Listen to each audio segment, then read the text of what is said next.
Cet atelier sur la ZLECAf, c'est de pouvoir également réunir les différents acteurs de l'Afrique francophone qui sont à la fois composés du secteur privé, également la société civile, mais également les États.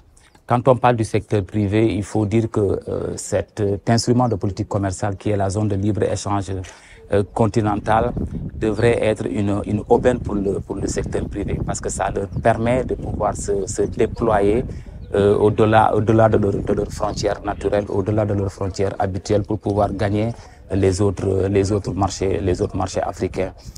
En ce qui concerne maintenant pour la société civile, il faut dire également les capacités à pouvoir comprendre les différentes notions liées à la zone de libre-échange continentale pour que cette société civile africaine puisse faire le portage politique, mais également pour pouvoir porter le plaidoyer auprès de nos autorités. Nous avons également invité les États. Parmi les États, c'est les différents ministères des différents pays francophones parce que c'est eux qui ont eu à participer à la table des négociations. Ils ont été des négociateurs en chef de pouvoir venir partager leur expérience, leur vécu avec les différents autres acteurs qui étaient présents dans cet atelier. Donc, grosso modo, cet atelier, c'est de pouvoir faire le suivi, mais également l'état d'avancement de la mise en œuvre de la zone de libre-échange continentale qui, comme vous le savez, a été adoptée depuis 2018 à Kigali et en rentrée en vigueur depuis 2021.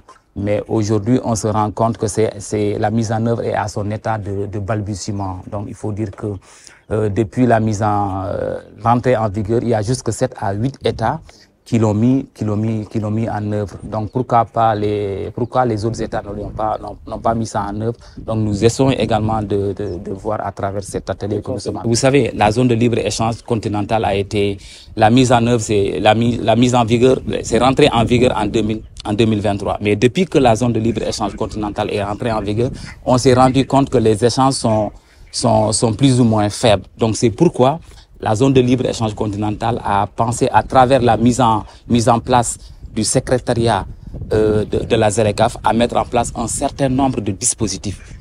Bon, quels sont ces dispositifs? J'ai cité à un certain moment la règle d'origine. J'ai cité également les barrières non tarifaires pour pouvoir faciliter la fluidité des produits. J'ai également cité ce qu'on appelle le PAPS, parce que si on se rend compte ici en Afrique, on a presque une dizaine de monnaies entre nous. Donc tout ça, ce sont des instruments qui permettent d'accompagner le secteur privé à pouvoir commercer sans emprunt.